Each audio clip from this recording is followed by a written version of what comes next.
Everyone, hope everything is going well. Man, Fanatics has a huge PR problem. And this is why you see the messaging so controlled because they don't like anyone that goes off script and they get rid of them.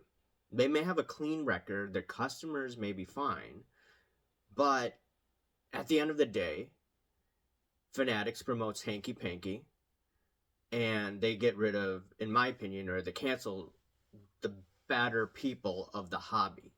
Okay? And Sports Cards News on Twitter, aka Ryan from SCR, has this tweet. It says, "Yikes, be careful criticizing Fanatics. One breaker, former veteran, suspended from Fanatics Live app, had their Topps Direct account closed for." And it says, being critical of DA Card World's Lou Gehrig bounty, conducting a 577 spot break for the 8 card Mercury product, critical of Fanatics' lack of acknowledgement of Veterans Day, which I believe was a joke by Valor Sports Cards. And he's one of the few people in the hobby that I can probably say positive things about. And I told him a while back that, if you go off script, they're going to try to find a way to get rid of you. And I think he has a 30-day suspension. He can't buy from Topps for a period of time. It's unreal because you have Filth Bombs, for instance, does all sort of hanky-panky, and they get away with it, and they ended up refunding a customer, or Fanatics refunded a customer $20,000 because of their mistake. So Filth Bomb can do XYZ, but Valor Sports Cards, a small-time breaker, gets reprimanded? What's going on? And if you want to go deeper, let's look at Fanatics in general, who they align with. And I get it, Michael Rubin's all about let's have criminal justice reform. I get it to a certain degree, fine. But if you're associating with a former drug dealer, and the whole hobby is buying high-end cards, and we don't know where the money is coming from. We don't know if it's actually the person's money or is it the feds. But anyways, Rubin's associated with that. Rubin's has allowed Jay-Z to invest also. Now a different person, Jay-Z. He's allowed Jay-Z to invest close to $350 million of his money from what I've read. Okay. And allegedly, if you want to go look at Jay-Z's rap sheet, allegedly he was with women that were underage at one point. Allegedly, key word. Allegedly Aaliyah, allegedly Foxy Brown, allegedly his current wife, Beyonce. So, I mean, just looking at that, and then there's rumors circulating. I'm not talking about that case this week, okay? You could throw that out the window. But allegedly, he knocked up this underage woman, and there's this one guy, I think his first name is Rymir, Rymir, I believe. He's in his 30s now, and he's saying that Jay-Z is his father, and Jay-Z refused to take a paternity test.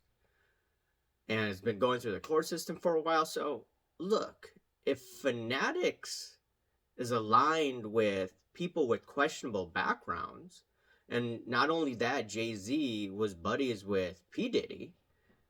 So Michael Rubin, Fanatics, says, okay, let's hang out with people with questionable background.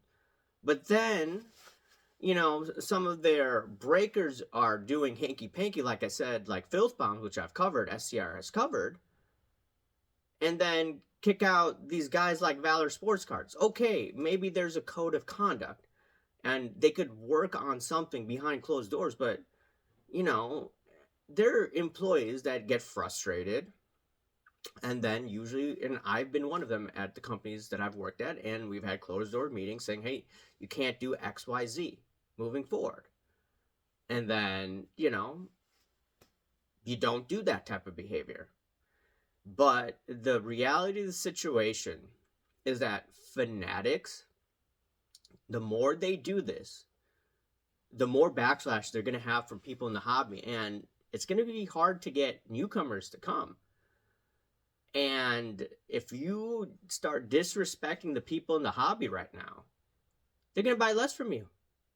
They're going to totally buy less from you. All this celebrity type marketing is not going to be successful. So they have to work with people that are already in the hobby and have to convince them to buy products. But if you start getting rid of guys like Valor Sports Cards, it's a disaster in the making. And not only that, Fanatics is aligned with Jeff Wilson. Jeff Wilson does all sorts of hankus pankus over the past few years. He was pumping Star 84. They look the other way. Fanatics looks the other way. And when they have this one influencer, I forgot this dude's name, but he was like shield bidding on his mom's account. I think it's Aaron or something like that. And like what's going on with Fanatics? Like, are they tone deaf? Just like you could say that half the people are so naive that they believe the mainstream narrative of whatever's pushed. Like, is that what they think of people out there? Because I think Fanatics, when they dealt with the apparel business, they didn't see that much pushback from content creators. But now in the sports card world, there's a bunch of people out there. And just wait till SCR starts doing videos again, which I do think they will at some point. Like, this is not a good look for Fanatics. And I don't know what it takes for them to try to understand how out of touch with reality they are, but they're like the mainstream. And I don't know if they've learned anything over the past 8 years about, hey, look, there's a grassroots out there. You should be listening to the grassroots rather than, being in their own echo chamber. So it is what it is. Let me know your thoughts, and I'll talk to you later. See ya. Bye.